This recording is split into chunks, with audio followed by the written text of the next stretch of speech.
Si je vous dis S comme SummerSlam, à quoi ça vous fait penser? Au plus gros show de l'été à la WWE bien sûr. Est-ce qu'on se dirige vers un week-end épique qui rattrape plusieurs mois frustrants, ou plutôt vers un WrestleMania 41 2.0? Prenez-vous un petit cocktail estival et parlons de tout ça ensemble. Vous êtes bien sur Johnny Catch, mon regard sur SummerSlam 2025, c'est parti. Mes beautés, l'heure est grave. Pourquoi? Parce que SummerSlam approche de plus en plus, le premier SummerSlam à se dérouler sur un week-end complet à la manière de WrestleMania, comme c'est le cas maintenant depuis 2020, et pourtant, dites-moi en commentaire si vous êtes d'accord avec moi, j'ai l'impression qu'on en parle quand même pas énormément, du moins que la hype est pas énorme. Bon, évidemment, il y a des raisons derrière ça, hein. Par exemple un build-up beaucoup trop court, étant donné qu'ils ont eu la mauvaise idée, ça j'en ai déjà parlé bien sûr, hein, je vous invite à voir mes vidéos récentes à ce sujet, la mauvaise idée de faire Saturday Night Main Event, de rajouter ça régulièrement, beaucoup trop souvent, de faire Evolution aussi, enfin bref, des grosses erreurs stratégiques, tout ça pour le pognon.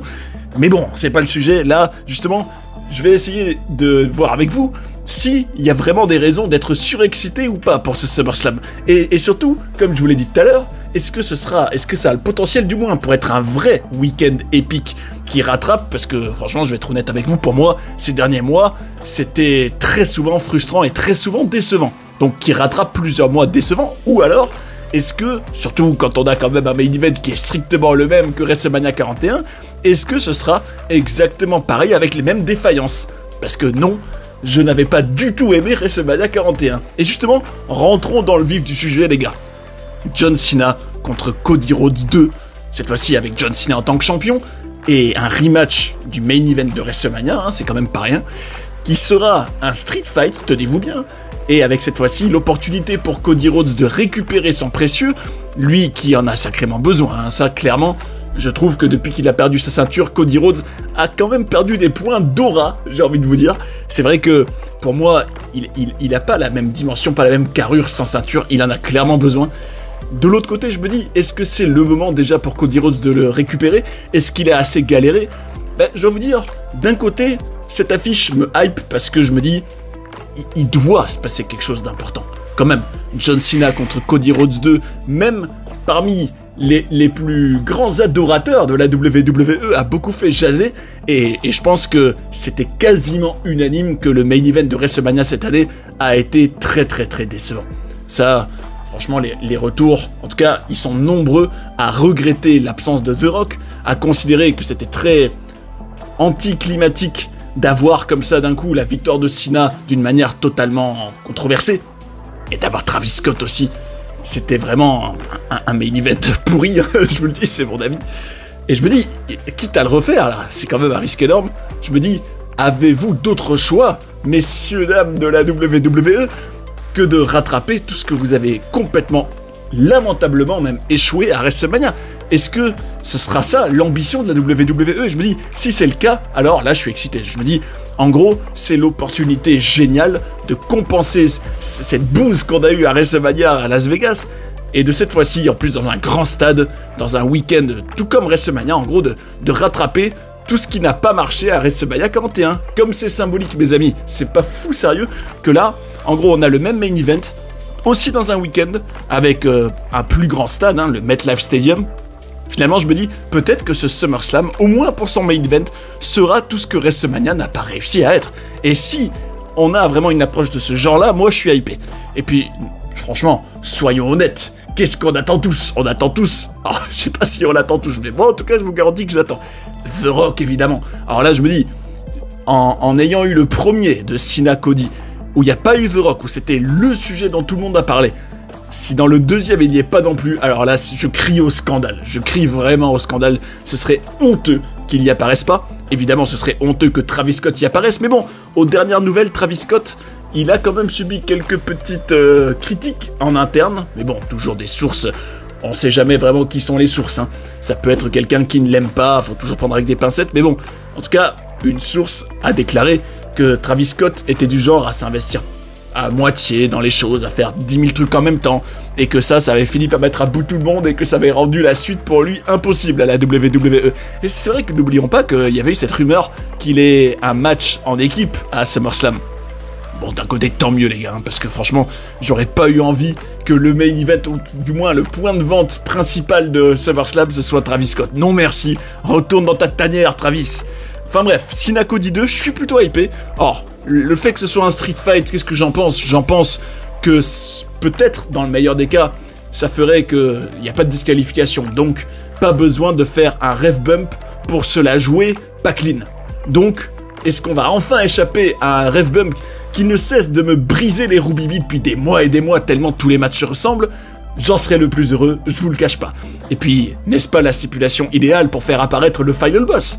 Et oui, il était malin, le Johnny. Enfin bref, mes amis, c'est clairement l'affiche qui personnellement me hype le plus.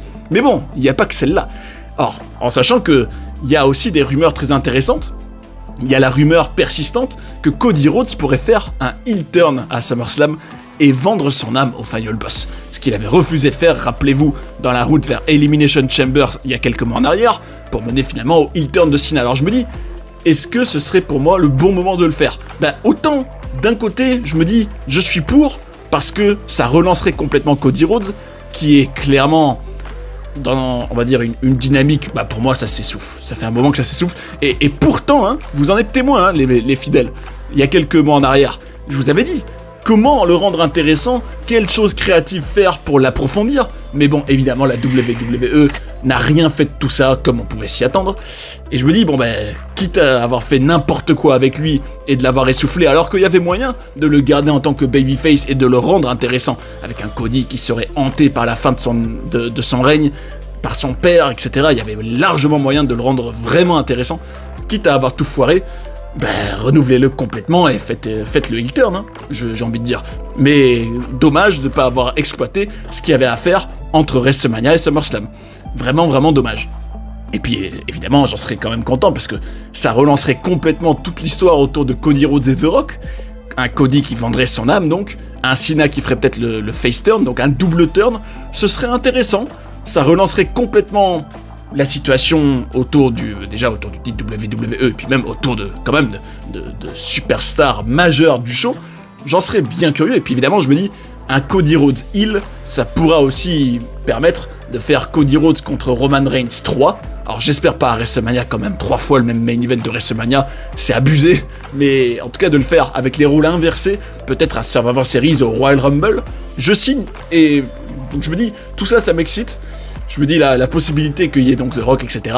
fait que ce match-là, en tout cas, me hype. Mais est-ce que c'est aussi le cas pour les autres matchs? Alors là, les mecs, je vais être très honnête avec vous, le reste me hype quand même beaucoup moins. On va un peu survoler ça. Déjà, Gunther contre CM Punk pour le titre poids lourd. Qu'est-ce que j'en pense? Et il en pense quoi, Johnny? Bah, Johnny, il en dit que, bon, CM Punk qui combat pour le titre poids lourd, qui peut potentiellement devenir champion et gagner sa première ceinture depuis son retour, oui, en soi, c'est intéressant, il y a quand même du suspense. En sachant qu'ils tiennent quand même beaucoup à leur Gunther, qui vient quand même de mettre à la retraite Goldberg d'une manière assez moche, mais c'est quand même factuellement le dernier adversaire de Goldberg à la WWE. Un Gunther donc qui est quand même, on le sent bien, un des vrais gars importants de la Triple H era, hein, ça c'est indéniable. Quoi qu'on en pense de lui. De l'autre côté, je me dis, CM Punk quand même, il vient de perdre, bon, d'une manière très protectrice bien sûr, à Night of Champions contre John Cena. D'ailleurs, c'est un peu bizarre de combattre en l'espace de quelques temps pour le titre WWE et le titre poids lourd. Ça sent clairement le plan de dernière minute. On te sort comme ça une affiche du chapeau parce qu'il y a eu des imprévus. Je trouve que c'est quand même assez bizarre. Je me dis, il est plus en quête du titre WWE, maintenant c'est la quête du titre poids lourd. Bon, d'un autre côté, il a raison, faut pas s'en priver. En tout cas, CM Punk potentiellement champion, pour moi ce sera l'intérêt principal de cette affiche. Et soyons fous, et si toute cette mascarade, bon, c'en est pas vraiment une, hein, mais on sait jamais, dans la WWE, tout est possible. Et si tout ça, en sachant que Seth Rollins, évidemment, est Mr. Money in the Bank, à l'heure où je vous parle, et qu'il a quand même donc cette fameuse blessure qui semble l'éloigner des rings pendant quand même un beau moment, mais et si tout ça a été une grande ruse pour qu'on ne s'attende absolument pas au cash-in à SummerSlam sur CM Punk qui viendrait de gagner? Évidemment, ce serait que logique que Seth Rollins veuille empêcher CM Punk de triompher. De l'autre, je me dis, oui, mais bon, s'il est vraiment gravement blessé, hein, ce qui semble être le cas, hein, je me dis, à quoi bon, si c'est pour pas avoir un règne de champion derrière? Bon, en tout cas, on regardera ça. Pour moi, ce sera ça l'intérêt principal. Ensuite, alors, on va parler un peu de tous les matchs féminins, parce qu'il y en a quand même beaucoup, hein, je me dis, bon, en même temps, c'est vrai que, n'oublions pas que c'est tout un week-end, avec Cardi B en guest host dans tout ça, hein. Bon, on reconnaît une WWE qui veut se servir un peu des personnalités du monde moderne pour faire un peu le buzz, hein. Bon, d'un point de vue stratégique, ça peut s'écouter largement. En tout cas, purement dans la division féminine, on a un Tiffany Stratton contre Jade Cargill pour le titre WWE. Alors, ça, j'aime bien les deux, oui. Bon, Tiffany Stratton, je pense qu'elle était... D'ailleurs, c'est un peu la même problématique que Jade Cargill. Elles sont toutes les deux meilleures en heel, largement, je trouve. Pour moi, alors elles ont quand même l'avantage d'être plutôt des catcheuses charismatiques, et pouvant paraître sûres d'elles, surtout Tiffany Stratton, hein, par rapport à Jade Cargill. Donc ça, c'est assez divertissant à voir, hein, soyons honnêtes. De l'autre, je me dis, oui, mais Jade Cargill, oui, bon, potentiellement championne, ok. Bon, elle a pas non plus un personnage hyper divertissant à l'instant T. Pour moi, elle doit faire un heel turn complet, en tout cas être vraiment pleinement, de manière totalement assumée, vraiment une dominatrice vraiment arrogante et méchante. Ça lui irait beaucoup mieux, je pense, et aussi évidemment donc crédible et puissante, hein, qu'elle soit pas non plus dans un booking du lâche comme la WWE aime le faire avec les heels. Bon, je dis, ce match-là n'arrive-t-il pas trop tôt d'ailleurs? Est-ce qu'il n'aurait pas mieux valu construire Jade Cargill dans un nouveau personnage plus longtemps? Et de l'autre côté, est-ce que Tiffany Stratton, maintenant qu'elle est donc un peu la championne babyface, qui incarne clairement le présent et l'avenir de la WWE, est-ce que pour elle, par exemple, est-ce que ce serait déjà beaucoup trop tôt que son règne se termine déjà? Ou alors est-ce qu'elle a trouvé peut-être un peu sa kryptonite, une adversaire qui serait peut-être un peu la première à vraiment la mettre en danger? Bon, on regardera, ok. Ensuite, alors ce match-là, c'est clairement pour moi, même si le suivant aussi, hein, les deux se disputent la place du match le moins excitant. Naomi contre Io Sky contre Rhea Ripley. Alors oui, j'entends certains déjà me dire, non mais Johnny, attends, comment tu peux dire ça? C'était incroyable les Io Sky contre Rhea Ripley. Elles ont fait de la magie dans le ring, comme dirait Adam Pearce. À ce moment-là, je vous dis, ouais, mais bon, Rhea Ripley contre Io Sky, non seulement aucune des deux, bon, Rhea plus que Io Sky, je l'avoue. Aucune des deux, en tout cas, j'accroche vraiment à leur personnage, à leur identité et à leur charisme. Mais en plus, quand tout repose sur le fait que oui, quand elles sont ensemble dans le ring, Rhea n'a jamais gagné, alors d'un point de vue sportif c'est excitant, est-ce qu'on va savoir, est-ce qu'elle va réussir même à enfin conquérir Io Sky, un peu sa bête noire, dans un match qui promet largement d'avoir plein de prises, d'avoir des acrobaties, d'avoir des spots, etc. Je me dis, ouais, non, tout ça, moi, ça ne m'excite pas. Clairement, je suis pas du tout de ce bord-là, je mange pas de ce pain-là. Limite, c'est plus la présence de Naomi dans tout ça qui m'intéresse le plus, parce que je trouve que, et on va en parler sur la chaîne, je trouve que son personnage, il est largement plus intéressant maintenant qu'avant. Elle a réussi à se réinventer totalement, Naomi, et je salue encore une fois l'intensité qu'elle avait au moment de son cash-in, qui était pour moi largement plus divertissante que tout ce que j'ai vu dans la division féminine depuis WrestleMania, soyons honnêtes. Enfin bref, s'il y a bien un autre match qui ne m'excite pas du tout dans la division féminine, et je le mentionne parce qu'il est là, hein, faut bien en parler, Becky Lynch contre Lyra Valkyria pour le titre intercontinental féminin. Y a-t-il besoin de rajouter autre chose pour tuer toute hype et tout enthousiasme pour SummerSlam? Allez, passons à la suite. Bon, respect quand même à elles, hein, elles vont avoir un match, elles vont travailler dur, ok, mais pour moi, à part le fait que Becky Lynch soit heel dans cette rivalité, bon, c'est toujours mieux que quand elle est face, je trouve. Mais franchement, à part ça, rien ne m'intéresse vraiment. Je trouve que Lyra, en termes de personnalité, de performance au micro, n'a pas réussi à captiver et à connecter avec les fans, en tout cas pas moi, ça c'est sûr. Et pourtant, je me suis intéressé à son histoire, hein, vous en êtes témoin. Il y avait même eu un documentaire sur la chaîne, et c'est vrai que quand on fait soi-même la démarche d'aller mieux connaître un catcheur ou une catcheuse, évidemment qu'on connecte davantage, mais purement ce qu'on voit à l'écran, c'est d'une pauvreté affligeante. Alors, s'il y a un autre match qui est bel et bien sorti du chapeau, mais complètement là pour SummerSlam, c'est le suivant. Randy Orton et Jelly Roll, le chanteur, contre Drew McIntyre et Logan Paul. Alors là, s'il y a bien un match qui sort complètement du chapeau, c'est bien lui. Ben en fait, je vous le dis, hein, faut lire entre les lignes, c'est clair et net qu'un autre match avec des célébrités était prévu à la base avec un Travis Scott, je pense, mais que ce plan-là étant tombé à l'eau, ils se sont dit, bon ben les gars, il faut quelqu'un du monde vous savez, de la musique ou du cinéma, il nous faut quand même une star mainstream. Bon, ben, ce sera Jelly Roll, voilà. Et ils se sont dit, bah, qu'est-ce qu'on pourrait faire avec Jelly Roll? Ben, d'un coup, ça a été construit en l'espace de quelques jours. Il s'est retrouvé associé et allié à Randy Orton pour défier Drew McIntyre et Logan Paul. Bon, pour moi, c'est typiquement une affiche où je me dis, bah là, tout l'intérêt, l'attraction de ce match, c'est d'avoir Jelly Roll, mais si t'as le malheur de pas être particulièrement fan de ce chanteur, hein, j'ai rien contre lui, c'est juste que je suis pas vraiment un fan de lui, ni plus ni moins, quoi.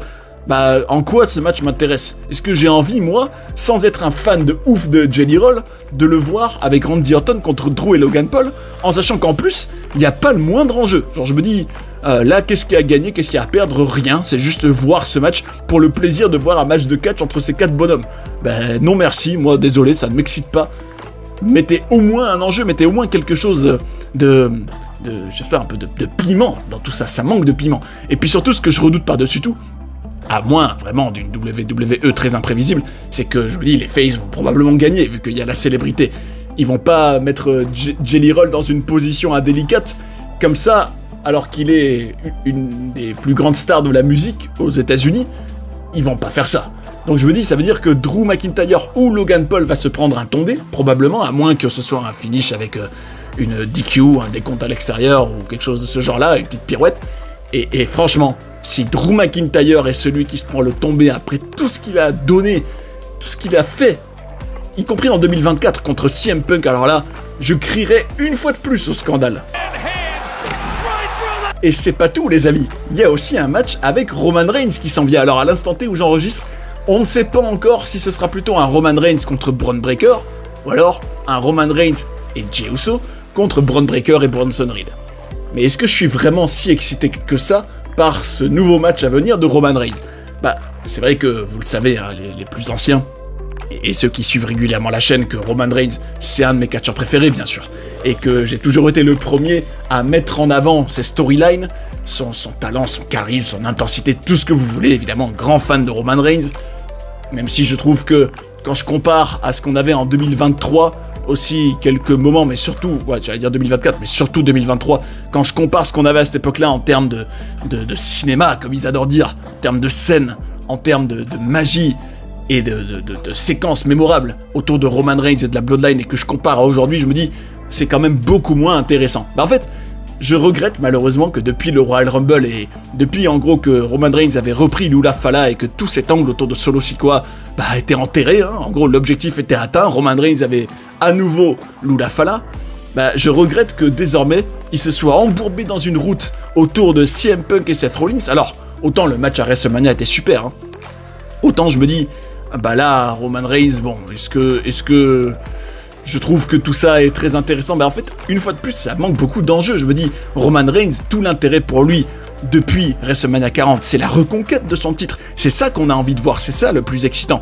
Roman Reigns, pour moi, il redeviendra vraiment très intéressant quand il poursuivra peut-être un Cody Rhodes en tant que heel, peut-être un John Cena en tant que champion, qui sait, voire même un The Rock, enfin bref, en tout cas quand il aura vraiment des grosses affiches avec plein de star power et d'enjeux et de suspense. Mais pour le moment, je me dis, mais tout ça c'est que des détours desquels Roman Reigns en principe est censé sortir très fort. Par exemple, pouvez-vous seulement imaginer un Roman Reigns contre Bron Breakker où Roman Reigns perdrait? Je me dis, oulala, bon, même si c'est pas impossible non plus pour mettre en avant Breakker. Mais de l'autre, je me dis, ouais, mais Roman Reigns, il va bel et bien revenir dans la course au titre un jour. Ils vont bien le garder fort d'une manière ou d'une autre. Je me dis, bah, Roman, c'est vrai qu'entre les absences à répétition, bon, en même temps, il l'a mérité, hein, ce statut de part-timer. Et puis le fait que, bah, c'est vrai que il y a quand même une régression en termes de qualité, je trouve, hein, depuis déjà depuis WrestleMania 40, hein, rien que le fait d'avoir été absent longtemps, puis tout ce qui concernait la Bloodline de Solo Sikoa, tout ça était très prévisible, soyons lucides quand même.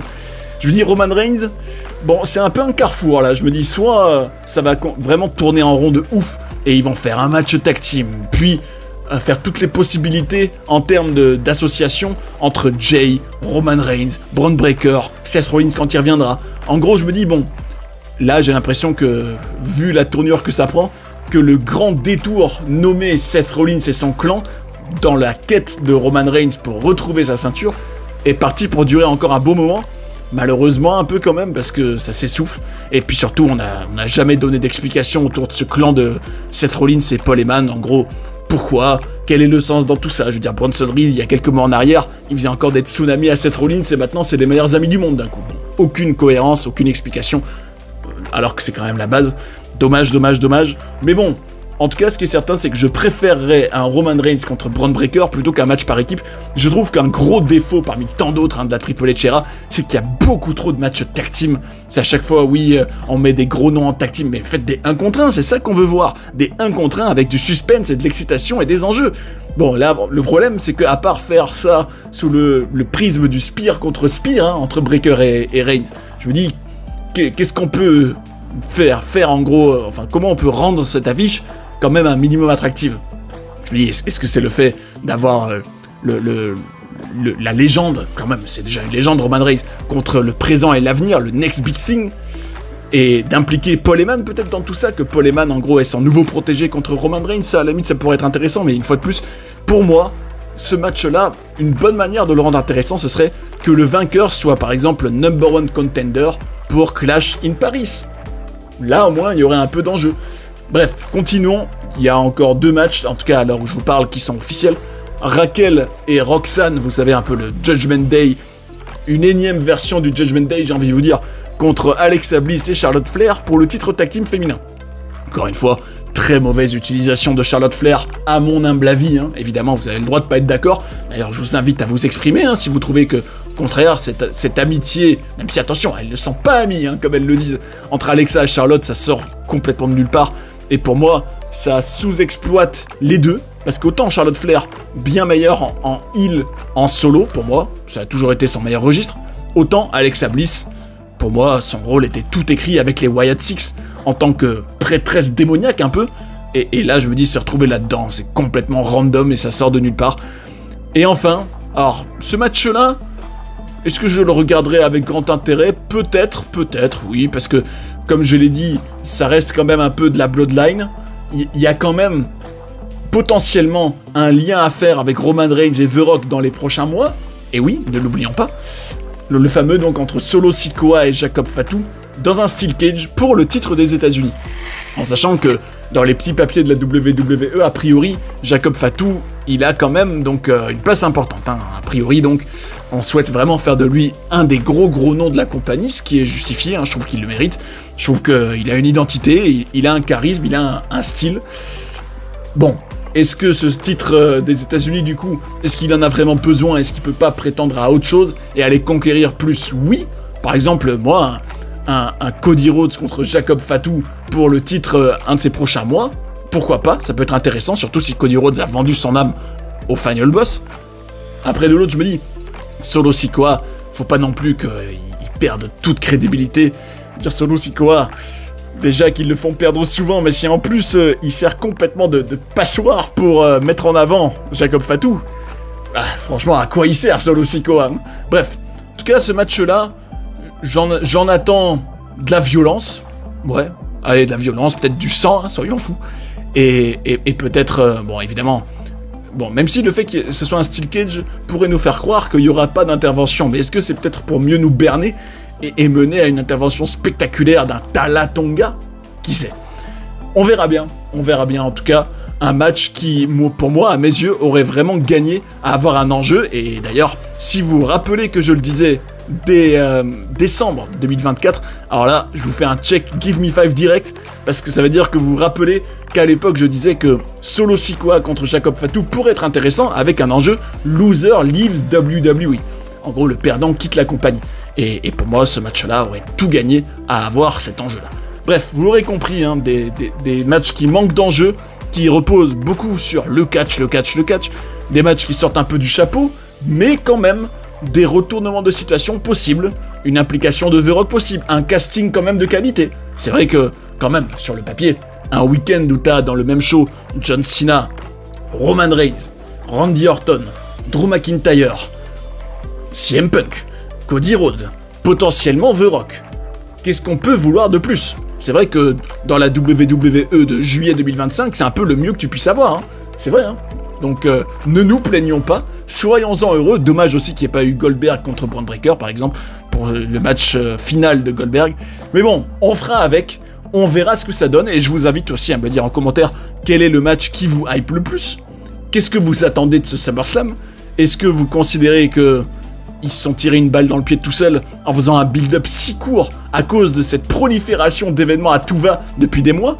Est-ce que vous avez quand même de l'enthousiasme? En tout cas, n'hésitez pas à vous exprimer. Et d'ailleurs, je remercie très sincèrement et vraiment avec beaucoup de sincérité tous ceux qui le font, tous ceux qui s'expriment, tous ceux qui donnent leur avis. C'est génial à lire. Évidemment, ça aide la chaîne, donc merci beaucoup. Et n'hésitez pas à le faire pour ce SummerSlam. Espérons que malgré toutes ces défaillances, ce soit quand même le meilleur show de l'été. D'ailleurs, si vous avez envie de découvrir des documentaires sur des personnages incroyables ou d'apprendre plein de coulisses et de controverses de la WWE, j'ai tout ce qu'il vous faut ici. J'espère que vous avez passé un bon moment devant cette vidéo et je vous invite à rester sur Johnny Catch pour en voir d'autres. A tout de suite. And that's the bottom line, 'cause Stone Cold said so.